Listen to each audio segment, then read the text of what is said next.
ಬೆಳಗಿನ ಬೆಳಕು. ಅರಣ್ಯಕಾಂಡ 16ನೇ ಅಧ್ಯಾಯ. ಪಾಳ್ಯದಲ್ಲಿ ಉಂಟಾದ ದಂಗೆ ಭಾಗ 3. ಕೊರಹನ ದಂಗೆಯು ಹೇಗೆ ಪ್ರಾರಂಭವಾಯಿತು ಮತ್ತು ಇತರರನ್ನು ಹೇಗೆ ತನ್ನೊಂದಿಗೆ ಸೇರಿಸಿಕೊಂಡಿತು ಎಂಬುದನ್ನು ನಿನ್ನೆ ನಾವು ನೋಡಿದೆವು. ಅರಣ್ಯಕಾಂಡ 16ನೇ ಅಧ್ಯಾಯವನ್ನು ಓದುವಾಗ, ನಾನು ಎಂದಿಗೂ ಧೂಪಾರತಿಯನ್ನು ಹಿಡಿದು ಮೋಶೆ ಮುಂದೆ ನಿಲ್ಲುವುದಿಲ್ಲ, ಆರೋನನಿಗೆ ವಿರೋಧವಾಗಿ 250 ಮಂದಿಯನ್ನು ಒಟ್ಟುಗೂಡಿಸುವುದಿಲ್ಲ ಎಂದು ನಾವು ಅಂದುಕೊಳ್ಳಬಹುದು. ಆದರೆ ಕೊರಹನ ದಂಗೆಗೆ ಕಾರಣವಾದ ಈ ದುರಾತ್ಮವು ನಮ್ಮಲ್ಲೂ ಅತ್ಯಂತ ಶಾಂತವಾಗಿ ಕಾಣಿಸಿಕೊಳ್ಳಬಹುದು. ಅದು ಹೋಲಿಕೆಯಿಂದ ಪ್ರಾರಂಭವಾಗುತ್ತದೆ, ಇನ್ನೊಬ್ಬರಿಗೆ ಒಂದು ಜವಾಬ್ದಾರಿ ಸಿಗುತ್ತದೆ, ಇನ್ನೊಬ್ಬರು ಮೆಚ್ಚುಗೆ ಪಡೆಯುತ್ತಾರೆ, ಇನ್ನೊಬ್ಬರು ವಾಕ್ಯವನ್ನು ಬೋಧಿಸುತ್ತಾರೆ, ಇನ್ನೊಬ್ಬರಿಗೆ ಪ್ರಮುಖವಾದದ್ದನ್ನು ವಹಿಸಿಕೊಡಲಾಗುತ್ತದೆ, ಇನ್ನೊಬ್ಬರು ಕೃಪಾವರವು ಎಂದು ಎದ್ದು ಕಾಣಿಸುತ್ತದೆ. ಆಗ ನಮ್ಮೊಳಗಿಂದ ಅವರಿಗೇಕೆ ಸಿಗಬೇಕು ಎಂಬ ಸೂಕ್ಷ್ಮ ಧ್ವನಿ ಕೇಳಿಸುತ್ತದೆ. ಈ ಪ್ರಶ್ನೆಯನ್ನು ನಾವು ತಕ್ಷಣವೇ ಹತ್ತಿಸಬೇಕು, ಏಕೆಂದರೆ ಅಪೊಸ್ತಲನಾದ ಪೌಲನು ಹೀಗೆ ಬರೆಯುತ್ತಾನೆ, ಆದರೆ ಈಗ ದೇವರು ತನ್ನ ಇಷ್ಟದಂತೆ ಪ್ರತಿಯೊಂದು ಅಂಗವನ್ನು ಶರೀರದಲ್ಲಿ ಇಟ್ಟಿದ್ದಾನೆ. 1 ಕೊರಿಂಥದವರಿಗೆ 12ನೇ ಅಧ್ಯಾಯ 18ನೇ ವಾಕ್ಯ. ದೇವರು ಪ್ರತಿಯೊಬ್ಬರಿಗೂ ಕೃಪಾವರಗಳು, ಕರೆಯನ್ನು, ಸಮಯವನ್ನು ಮತ್ತು ಪಾತ್ರಗಳನ್ನು ಹಂಚಿಕೊಡುತ್ತಾನೆ. ಆತನ ನೇಮಕವನ್ನು ನಾವು ಸತತವಾಗಿ ವಿರೋಧಿಸಿದಾಗ ಆ ಅಸೂಯೆಯು ದಂಗೆಯಾಗಿ ಮಾರ್ಪಡುತ್ತದೆ. ಆದುದರಿಂದ ನೂತನ ಸೃಷ್ಟಿಯಾದ ನಾವೆಲ್ಲರೂ, ತಂದೆಯೇ, ನೀನು ನನಗೆ ನೀಡಿದ ಸ್ಥಾನ ಇದಾಗಿದ್ದರೆ ನಾನು ಇಲ್ಲೇ ನಂಬಿಗಸ್ತನಾಗಿ ಸೇವೆ ಮಾಡುತ್ತೇನೆ ಎಂದು ಹೇಳಲು ಕಲಿಯಬೇಕು. ಕೈಯು ಕಣ್ಣಾಗುವ ಅಗತ್ಯವಿಲ್ಲ, ಕಣ್ಣು ಕಾಲಾಗುವ ಅಗತ್ಯವಿಲ್ಲ, ಕೇಹಾತನ ಮಗನು ಯಾಜಕನಾಗುವ ಅಗತ್ಯವಿರಲಿಲ್ಲ. ನಂಬಿಗಸ್ತಿಕೆ ಎಂದರೆ ಇನ್ನೊಬ್ಬರಂತೆ ಆಗುವುದಲ್ಲ, ಬದಲಾಗಿ ಯೆಹೋವನು ನಮಗೆ ವಹಿಸಿಕೊಟ್ಟಿದ್ದನ್ನು ಉತ್ತಮವಾಗಿ ಮಾಡುವುದಾಗಿದೆ. ಇದೇ ಅಪಾಯವು ಸಭೆಯೊಳಗೆ ಶಾಂತವಾಗಿ ಪ್ರವೇಶಿಸಬಹುದು. ಒಬ್ಬ ವ್ಯಕ್ತಿ ತನ್ನ ಸಹೋದರನಿಂದ, ಹಿರಿಯನಿಂದ, ಬೋಧಕನಿಂದ ಅಥವಾ ಇನ್ನೊಬ್ಬ ಸದಸ್ಯನಿಂದ ಸಮಾಧಾನ ಆಗಬಹುದು. ಹಿರಿಯನಿಂದ, ಬೋಧಕನಿಂದ ಅಥವಾ ಇನ್ನೊಬ್ಬ ಸದಸ್ಯನಿಂದ ಅಸಮಾಧಾನಗೊಳ್ಳಬಹುದು. ಆಗ ಅವನು ಪ್ರಾಮಾಣಿಕವಾಗಿ ಮಾತನಾಡಿ ಸಮಾಧಾನವನ್ನು ಕಂಡುಕೊಳ್ಳುವ ಬದಲು ಖಾಸಗಿಯಾಗಿ ಇತರ ಬಳಿ ಮಾತನಾಡಲು ಪ್ರಾರಂಭಿಸುತ್ತಾನೆ. ಅವನು ಮಾಡಿದ್ದನ್ನು ಗಮನಿಸಿದ್ದೀರಾ? ಅವರು ಇದನ್ನು ಮಾಡುತ್ತಿರೋ ರೀತಿ ನನಗೆ ಇಷ್ಟವಿಲ್ಲ. ಅನೇಕ ಜನರಿಗೆ ಹೀಗೆಯೇ ಅನಿಸುತ್ತದೆ. ಆ ವ್ಯಕ್ತಿಗೆ ಆ ಜವಾಬ್ದಾರಿ ಹೇಗಿರಬೇಕು ಎಂದು ಮಾತು ಬೆಳೆಯುತ್ತದೆ. ಒಂದು ಸಂಭಾಷಣೆಯು 5 ಸಂಭಾಷಣೆಗಳಾಗಿ ಮಾರ್ಪಟ್ಟು ಶೀಘ್ರದಲ್ಲೇ ಜನರು ಸತ್ಯವನ್ನು ಚರ್ಚಿಸುವುದನ್ನು ಬಿಟ್ಟು ಅಸಮಾಧಾನದ ಸುತ್ತ ಒಟ್ಟುಗೂಡುತ್ತಾರೆ. ಇದರರ್ಥ ನಾಯಕರನ್ನು ಎಂದಿಗೂ ಪ್ರಶ್ನಿಸಬಾರದು ಅಥವಾ ತಿದ್ದಬಾರದು ಎಂದಲ್ಲ, ಏಕೆಂದರೆ ಪವಿತ್ರ ಗ್ರಂಥವು ಮನುಷ್ಯರಿಗೆ ಕುರುಡು ನಿಷ್ಠೆಯನ್ನು ಬೋಧಿಸುವುದಿಲ್ಲ.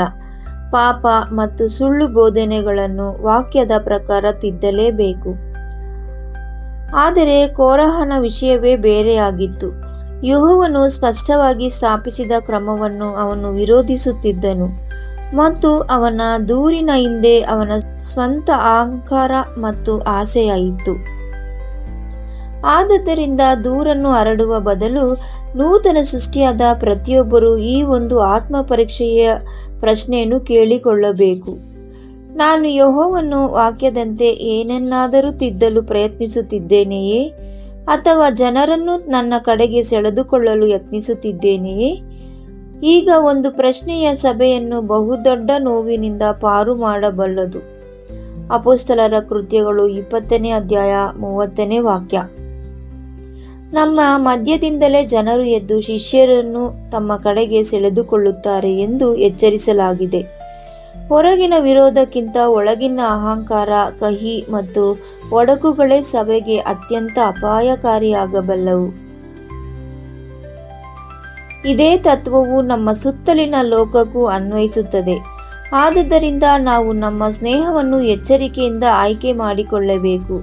ಪವಿತ್ರ ಗ್ರಂಥವು ಮೋಸ ಹೋಗಬೇಡಿರಿ, ದುಷ್ಟ ಸಂಘವು ಒಳ್ಳೆಯ ನಡತೆಯನ್ನು ಕೆಡಿಸುತ್ತದೆ.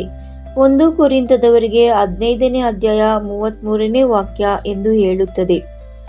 ಪರಿಶುದ್ಧತೆಯನ್ನು ಹಾಸ್ಯ ಮಾಡುವ, ಅಧರ್ಮವನ್ನು ಹಗುರವಾಗಿ ಕಾಣುವ, ಸತ್ಯವೇದವನ್ನು ನಿಂದಿಸುವ, ಕಹಿಯನ್ನು ಬೋಧಿಸುವ ಅಥವಾ ವಿಧೇಯತೆಯನ್ನು ದ್ವೇಷಿಸಲು ಕಲಿಸುವ ಜನರ ಮಧ್ಯೆ ನಾವು ಸದಾ ಇರುತ್ತೇವೆ.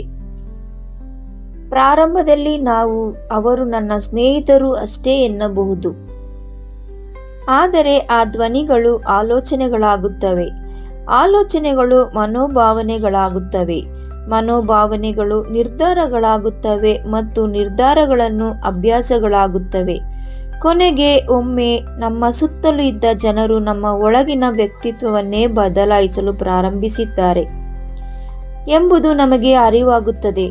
ಜ್ಞಾನೋಕ್ತಿಗಳು 13ನೇ ಅಧ್ಯಾಯ 20ನೇ ವಾಕ್ಯ ಹೇಳುತ್ತದೆ, ಜ್ಞಾನಿಗಳ ಸಂಗಡ ನಡೆಯುವವನು ಜ್ಞಾನಿಯಾಗುವನು, ಮೂಢರ ಸಹವಾಸ ಮಾಡುವವನು ನಾಶವಾಗುವನು. ಇದರರ್ಥ ನಾವು ಅವಿಶ್ವಾಸಿಗಳನ್ನು ಪ್ರೀತಿಸಬಾರದು ಎಂದಲ್ಲ, ಏಕೆಂದರೆ ಕ್ರಿಸ್ತನೇ ಪಾಪಿಗಳನ್ನು ಪ್ರೀತಿಸಿದನು. ಆದರೆ ಒಬ್ಬರನ್ನೊಬ್ಬ ಪ್ರೀತಿಸುವುದಕ್ಕೂ ಆತನ ದಂಗೆಯ ಸ್ವಭಾವವು ನಮ್ಮ ಮನಸ್ಸನ್ನು ಆಳಲು ಬಿಡುವುದಕ್ಕೂ ದೊಡ್ಡ ವ್ಯತ್ಯಾಸವಿದೆ. ಕೋರಹನು ತನ್ನ ದಂಗೆಯನ್ನು ಬಲಪಡಿಸುವ ಸಂಗಡಿಗರನ್ನು ಸೇರಿಸಿಕೊಂಡನು, ಆದರೆ ನೂತನ ಸೃಷ್ಟಿಗೆ ನಂಬಿಕೆಯನ್ನು ಬಲಪಡಿಸುವ ಸಂಗಡಿಗರ ಅಗತ್ಯವಿಲ್ಲ. ಆದರೆ ನೂತನ ಸೃಷ್ಟಿಗೆ ನಂಬಿಕೆಯನ್ನು ಬಲಪಡಿಸುವ ಸಂಗಡಿಗರ ಅಗತ್ಯವಿದೆ. ಆದರೆ ಹೊರಗೆ ಜನರನ್ನು ಒಟ್ಟುಗೂಡಿಸುವುದಕ್ಕಿಂತಲೂ ದೊಡ್ಡ ಅಪಾಯ ಹೊಂದಿದೆ. ನಾವು ಹೊರಗೆ 250 ಮಂದಿ ಜನರನ್ನು ಎಂದಿಗೂ ಒಟ್ಟುಗೂಡಿಸಬಹುದು, ಆದರೆ ಯೆಹೋವನಿಗೆ ವಿರೋಧವಾಗಿ ನಮ್ಮ ಸ್ವಂತ ಮನಸ್ಸಿನಲ್ಲಿ 250 ವಾದಗಳನ್ನು ಒಟ್ಟುಗೂಡಿಸಬಹುದು. ದೇವರ ವಾಕ್ಯವು ನಮಗೆ ಸ್ಪಷ್ಟವಾಗಿ ಏನಾದರೂ ಹೇಳಿದಾಗ ಅದು ನಮಗೆ ಇಷ್ಟವಾಗದಿದ್ದರೆ ಮನಸ್ಸು ಕಾರಣಗಳು ಹುಡುಕಲು ಪ್ರಾರಂಭಿಸುತ್ತದೆ. ದೇವರಿಗೆ ನಿಜವಾಗಿಯೂ ಇದು ಬೇಕೇ? ಕ್ರಿಸ್ತರು ಇದನ್ನು ಮಾಡುತ್ತಾರಲ್ಲ? ಕಾಲ ಬದಲಾಗಿದೆ, ಈ ಆಜ್ಞೆ ತುಂಬಾ ಕಷ್ಟ, ನನಗೆ ಇದು ಸಿಗಲೇಬೇಕು, ಖಂಡಿತ ಈ ಒಂದು ರಾಜಿ ಮಾಡಿಕೊಂಡರೆ ಏನೂ ಆಗುವುದಿಲ್ಲ ಎಂದು ಯೋಚಿಸುತ್ತೇವೆ. ಶೀಘ್ರದಲ್ಲೇ ನಾವು ನಮ್ಮ ಜಡ್ಡಿನ ದೇಹವು ಬಯಸಿದ್ದೆಲ್ಲ ಒಪ್ಪಿಗೆ ನೀಡುವ ವಾದಗಳ ಸಭೆಯನ್ನೇ ಮನಸ್ಸಿನೊಳಗೆ ಕಟ್ಟಿಕೊಳ್ಳುತ್ತೇವೆ. ಇದು ಒಳಗಿನಿಂದ ಕೆಲಸ ಮಾಡುವ ಕೋರಹನ ತತ್ವವಾಗಿದೆ. ಆದುದರಿಂದ ಪೌಲನು ಪ್ರತಿಯೊಂದು ಆಲೋಚನೆಯನ್ನು ಕ್ರಿಸ್ತನಿಗೆ ವಿಧೇಯರಾಗುವಂತೆ ಬಂಧಿಸಿ ತರಬೇಕು. 2 ಕೊರಿಂಥದವರಿಗೆ 10ನೇ ಅಧ್ಯಾಯ 5ನೇ ವಾಕ್ಯ. ದಂಗೆಬ್ಬಿಸುವ ಆಲೋಚನೆಗಳು ನಮ್ಮ ಮನಸ್ಸಿನಲ್ಲಿ ಸಭೆ ನಡೆಸಲು ನಾವು ಬಿಡಬಾರದು. ಯೆಹೋವನ ವಾಕ್ಯವು ನಮ್ಮ ತಪ್ಪನ್ನು ಎತ್ತಿ ಹಿಡಿದಾಗ ನೂತನ ಸೃಷ್ಟಿಯು ಆ ವಾಕ್ಯದ ವಿರುದ್ಧ ವಾದಗಳನ್ನು ಒಟ್ಟುಗೂಡಿಸುವುದಿಲ್ಲ. ನಾವು ಶರಣಾಗುತ್ತೇವೆ ಮತ್ತು ಹೌದು ತಂದೆಯೇ, ನಿನ್ನ ವಾಕ್ಯವೇ ಸರಿ, ನನ್ನನ್ನು ಬದಲಾಯಿಸು ಎಂದು ಹೇಳುತ್ತೇವೆ. ಇದು ಕೋರಹನ ಸ್ವಭಾವಕ್ಕೆ ಸಂಪೂರ್ಣ ವಿರುದ್ಧವಾದದ್ದು. ಕೋರಹನಿಗೆ ನ್ಯಾಯ ತೀರ್ಪಾಯಿತು ಎಂಬುದನ್ನು ನಾವು ನೆನಪಿನಲ್ಲಿಡಬೇಕು. ಮೋಶೆಯು ತನ್ನ ಸ್ಥಾನವನ್ನು ರಕ್ಷಿಸಿಕೊಳ್ಳಲು ಕೋರಹನನ್ನು ನಾಶಪಡಿಸುವ ಅಗತ್ಯವಿರಲಿಲ್ಲ. ಅವನು ಸರಳವಾಗಿ ವಿಷಯವನ್ನು ಯೆಹೋವನ ಮುಂದೆ ಇಟ್ಟನು ಮತ್ತು ತಕ್ಕ ಸಮಯದಲ್ಲಿ ಯೆಹೋವನೇ ನ್ಯಾಯ ತೀರ್ಪು ನೀಡಿದನು. ಭೂಮಿಯು ತನ್ನ ಬಾಯನ್ನು ತೆರೆಯಿತು ಮತ್ತು ಆ ದಂಗೆಗೆ ಸಂಬಂಧಪಟ್ಟವರೆಲ್ಲರೂ ಅದರೊಳಗೆ ಇಳಿದರು. ಯೆಹೋವನ ಸನ್ನಿಧಿಯಿಂದ ಬೆಂಕಿಯು ಹೊರಟು ದುರಹಂಕಾರದಿಂದ ಧೂಪವನ್ನು ಅರ್ಪಿಸಿದ 250 ಮಂದಿಯನ್ನು ದಹಿಸಿಬಿಟ್ಟಿತು. ಅರಣ್ಯಕಾಂಡ 16ನೇ ಅಧ್ಯಾಯ 31ರಿಂದ 35. ದಂಗೆಯು ಗಂಭೀರವಾದುದರಿಂದ ನ್ಯಾಯ ತೀರ್ಪು ಭೀಕರವಾಗಿತ್ತು. ದೇವರು ಪಿತೃತ್ವವನ್ನು, ಆತನ ಪರಿಶುದ್ಧತೆಯನ್ನು ರದ್ದುಗೊಳಿಸುವುದಿಲ್ಲ. ತಂದೆಯು ನ್ಯಾಯಾಧಿಪತಿಯೂ ಆಗಿದ್ದಾನೆ. ನೂತನ ಒಡಂಬಡಿಕೆಯು ಮೋಸ ಹೋಗಬೇಡಿರಿ. ದೇವರು ಹಾಸ್ಯಕ್ಕೊಳಗಾಗುವನಲ್ಲ. ಮನುಷ್ಯನು ಏನನ್ನು ಬಿತ್ತುತ್ತಾನೋ ಅದನ್ನೇ ಕೊಯ್ಯುವನು. ಗಲಾತ್ಯ 6ನೇ ಅಧ್ಯಾಯ 7ನೇ ವಾಕ್ಯ. ಮತ್ತು ಯೂದನು ವಿಶೇಷವಾಗಿ ಕೊರಹನಂತೆ ದಂಗೆ ಎದ್ದು ನಾಶವಾದವರನ್ನು ನೆನಪಿಸಿಕೊಳ್ಳುತ್ತಾನೆ. ಯೂದ ಬರೆದ ಪತ್ರಿಕೆ 1ನೇ ಅಧ್ಯಾಯ 11ನೇ ವಾಕ್ಯ. ಆದುದರಿಂದ ಕೊರಹನು ನಮಗೂ ಒಂದು ಪ್ರಬಲ ಎಚ್ಚರಿಕೆಯಾಗಿದ್ದಾನೆ. ಹಾಗಾದರೆ ನಾವು ಕೊರಹನಂತೆ ಆಗುವುದು ತಡೆಯುವುದು ಹೇಗೆ? ಮೊದಲನೆಯದಾಗಿ, ಯೆಹೋವನು ನಮಗೆ ನೀಡಿದ ಸ್ಥಾನಕ್ಕಾಗಿ ನಾವು ಕೃತಜ್ಞರಾಗಿರಬೇಕು. ದೇವರು ಆ ವ್ಯಕ್ತಿಗೆ ಏಕೆ ಹೆಚ್ಚಾಗಿ ಕೊಟ್ಟನು ಎಂದು ಕೇಳುವ ಬದಲು, ದೇವರು ನನಗೆ ಕೊಟ್ಟಿದ್ದನ್ನು ನಾನು ಎಷ್ಟು ನಂಬಿಗಸ್ತಿಕೆಯಿಂದ ಬಳಸುತ್ತಿದ್ದೇನೆ ಎಂದು ಕೇಳಿಕೊಳ್ಳಬೇಕು. ಎರಡನೆಯದಾಗಿ, ಹೋಲಿಕೆಯನ್ನು ತಕ್ಷಣವೇ ನಿಲ್ಲಿಸಬೇಕು. ಏಕೆಂದರೆ ಹೋಲಿಕೆಯು ಅಸೂಯೆಯನ್ನು ಬೆಳೆಸುತ್ತದೆ ಮತ್ತು ಅಸೂಯೆಯು ಕೊನೆಗೂ ಇನ್ನೊಬ್ಬರ ಆಶೀರ್ವಾದದ ನಮಗೆ ಉಂಟಾದ ಗಾಯದಂತೆ ಹಸುವಂತೆ ಮಾಡುತ್ತದೆ. ಮೂರನೆಯದಾಗಿ, ವೈಯಕ್ತಿಕ ಕಹಿಯ ಸುತ್ತ ಜನರನ್ನು ಒಟ್ಟುಗೂಡಿಸಬಾರದು. ನಿಜವಾದ ಸಮಸ್ಯೆ ಇದ್ದರೆ ಅದನ್ನು ಸತ್ಯವಾಗಿ ಮತ್ತು ಶಾಂತಿಯುತವಾಗಿ ಪರಿಹರಿಸಬೇಕು. ನಮ್ಮ ಕಡೆಯನ್ನು ಬಲಪಡಿಸಿಕೊಳ್ಳಲು ಬೆಂಬಲಿತರ ಪಡೆಯನ್ನು ಕಟ್ಟಬಾರದು. ನಾಲ್ಕನೆಯದಾಗಿ, ನಮ್ಮ ಸ್ನೇಹವನ್ನು ಎಚ್ಚರಿಕೆಯಿಂದ ಆಯ್ಕೆ ಮಾಡಿಕೊಳ್ಳಬೇಕು. ನಮ್ಮ ಆಪ್ತ ಧ್ವನಿಗಳು ಕೋಪ, ಅಹಂಕಾರ ಮತ್ತು ದಂಗೆಯನ್ನು ಪ್ರಬೋಧಿಸುವ ಬದಲು ವಿಧೇಯತೆ, ಪರಿಶುದ್ಧತೆ ಮತ್ತು ತಗ್ಗಿಸುವಿಕೆಯನ್ನು ಪ್ರೋತ್ಸಾಹಿಸುವಂತಿರಬೇಕು. ಐದನೆಯದಾಗಿ, ಮನಸ್ಸಿನೊಳಗೆ ಖಾಸಗಿ ಸಂಭಾಷಣೆ ಗಮನಿಸಬೇಕು. ಏಕೆಂದರೆ ಕೊರಹನು ಹೊರಗೆ 250 ಮಂದಿ ಜನರನ್ನು ಒಟ್ಟುಗೂಡಿಸುವ ಮುನ್ನವೇ ದಂಗೆಯು ಅವನ ಒಳಗಿನ ಆಲೋಚನೆಗಳನ್ನು ಒಟ್ಟುಗೂಡಿಸುತ್ತಿತ್ತು. ಆದುದರಿಂದ ನಾವು ದಾವೀದನಂತೆ ಪ್ರಾರ್ಥಿಸೋಣ. ದೇವರೇ, ನಮ್ಮನ್ನು ಪರಿಶೋಧಿಸಿ ನನ್ನ ಹೃದಯವನ್ನು ತಿಳಿದುಕೋ. ನನ್ನಲ್ಲಿ ಕೇಡಿನ ಮಾರ್ಗವೇನಾದರೂ ಇದೆಯೇ ನೋಡು. ಕೀರ್ತನೆ 139 23-24. ಅಂತಿಮವಾಗಿ, ನಾವು ನಮ್ಮ ಶಿರಸ್ಸಾದ ಕ್ರಿಸ್ತನ ಅಧೀನತೆಯಲ್ಲಿರಬೇಕು. ಮೆಸ್ಸಿಯನ ಶರೀರದ ಶಿರಸ್ಸನ್ನಾಗಿ ಇದ್ದಾನೆ. ಶಿರಸ್ಸನ್ನು ಗೌರವಿಸಿದಾಗ ಶರೀರವು ಕ್ರಮದಲ್ಲಿ ನಡೆಯುತ್ತದೆ. ಆದುದರಿಂದ ಕೊರಹನ ಆತ್ಮಕ್ಕೆ ಪರಿಹಾರವೆಂದರೆ ನಿಷ್ಕ್ರಿಯರಾಗುವುದಲ್ಲ, ತಗ್ಗಿಸಿಕೊಂಡವರಾಗುವುದೇ ಆಗಿದೆ. ಯೆಹೋವನು ನಮ್ಮನ್ನು ಎಲ್ಲಿಟ್ಟಿದ್ದಾನೋ ಅಲ್ಲಿ ಸೇವೆ ಮಾಡೋಣ. ಆತನು ಕೊಟ್ಟಿದ್ದರಲ್ಲಿ ನಂಬಿಗಸ್ತರಾಗಿರೋಣ. ಇನ್ನೊಬ್ಬರ ಉಪಯೋಗವನ್ನು ಸಂಭ್ರಮಿಸೋಣ.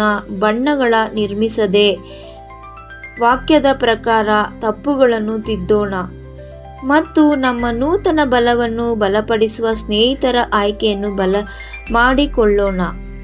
ಕೊರಹನ ಪತನವು ಭೂಮಿ ಬಾಯಿ ತೆರೆದಾಗ ಪ್ರಾರಂಭವಾಗಲಿಲ್ಲ. ದೇವರು ತನಗೆ ಕೊಟ್ಟಿದ್ದ ಪರಿಶುದ್ಧ ಜವಾಬ್ದಾರಿಯು ಅವನ ಕಣ್ಣುಗಳಲ್ಲಿ ಸಣ್ಣದಾಗಿ ಕಂಡಾಗಲೇ ಅದು ಪ್ರಾರಂಭವಾಯಿತು. ಯೆಹೋವನು ನನಗೆ ನೀಡಿದ ಸ್ಥಾನವನ್ನು ನಾನು ಎಂದಿಗೂ ಅಸಡ್ಡೆ ಮಾಡದಿರೋಣ, ಅಥವಾ ನಮ್ಮ ಕಹಿಯ ಸುತ್ತ ಇತರರನ್ನು ಒಟ್ಟುಗೂಡಿಸದಿರೋಣ. ಸಹೋದರರು ನಮಗೆ ಸಹಾಯವಾಗಬೇಕೇ ಹೊರತು ಸ್ಪರ್ಧೆಯಲ್ಲ ಎಂಬುದನ್ನು ನೆನಪಿನಲ್ಲಿಟ್ಟುಕೊಂಡು ನಮ್ಮ ಶಿರಸ್ಸಾದ ಕ್ರಿಸ್ತನ ಕೆಳಗೆ ತಗ್ಗಿಸಿಕೊಂಡು ನಡೆಯೋಣ. ಪ್ರಾರ್ಥನೆ. ಓ ಯೆಹೋವ ನಮ್ಮ ದೇವರೇ, ನಿನ್ನ ಇಷ್ಟದಂತೆ ಪ್ರತಿಯೊಂದು ಅಂಗಗಳು ಶರೀರದಲ್ಲಿ ಇಟ್ಟವನೇ, ನೀನು ನಮಗೆ ನೀಡಿದ ಸ್ಥಾನಕ್ಕಾಗಿ ಕೃತಜ್ಞರಾಗಿರಲು ಮತ್ತು ಪ್ರತಿಯೊಂದು ಹೋಲಿಕೆಯನ್ನು ತಕ್ಷಣವೇ ನಿಲ್ಲಿಸಲು ನಮಗೆ ಸಹಾಯ ಮಾಡು. ನಮ್ಮ ಸ್ನೇಹವನ್ನು ಕಾಯ್ದುಕೋ. ನಮ್ಮ ಆಪ್ತ ಧ್ವನಿಗಳು ನಮ್ಮ ಜಡ್ಡಿನ ದೇಹವನ್ನಲ್ಲ, ನಮ್ಮ ನಂಬಿಕೆಯನ್ನು ಬಲಪಡಿಸಲಿ. ದಂಗೆ ಎಬ್ಬಿಸುವ ಆಲೋಚನೆಗಳು ನಮ್ಮ ಮನಸ್ಸಿನೊಳಗೆ ಸಭೆ ನಡೆಸಲು ಬಿಡಬೇಡ. ನಿನ್ನ ವಾಕ್ಯವು ನಮ್ಮ ತಪ್ಪನ್ನು ಎತ್ತಿ ಹಿಡಿದಾಗ ವಾದಿಸದೆ ಶರಣಾಗಿ ನಮ್ಮನ್ನು ಬದಲಾಯಿಸು ಎಂದು ಕೇಳಲು ಕೃಪೆ ಮಾಡು. ನಮ್ಮ ಶಿರಸ್ಸಾದ ಕ್ರಿಸ್ತನ ಕೆಳಗೆ ನಮ್ಮನ್ನು ತಗ್ಗಿಸಿ ನಂಬಿಗಸ್ತರಾಗಿರಲು ಮತ್ತು ನೀನು ನಮ್ಮಲ್ಲಿಟ್ಟ ಸ್ಥಳದಿಂದ ಸಂತೋಷದಿಂದ ಸೇವೆ ಮಾಡಲು ನಮಗೆ ಸಹಾಯ ಮಾಡು. ದೇವರೇ, ನನ್ನನ್ನು ಪರಿಶೋಧಿಸಿ ನನ್ನ ಹೃದಯವನ್ನು ತಿಳಿದುಕೋ. ನನ್ನಲ್ಲಿ ಕೇಡಿನ ಮಾರ್ಗವೇನಾದರೂ ಇದೆಯೇ ನೋಡು. ಕೀರ್ತನೆ 139 23-24. ನಮ್ಮ ರಕ್ಷಕನಾದ ಕ್ರಿಸ್ತನ ಹೆಸರಿನಲ್ಲಿ ಪ್ರಾರ್ಥಿಸುತ್ತೇವೆ ನಮ್ಮ ಪರಮ ತಂದೆಯೇ. ಆಮೇನ್.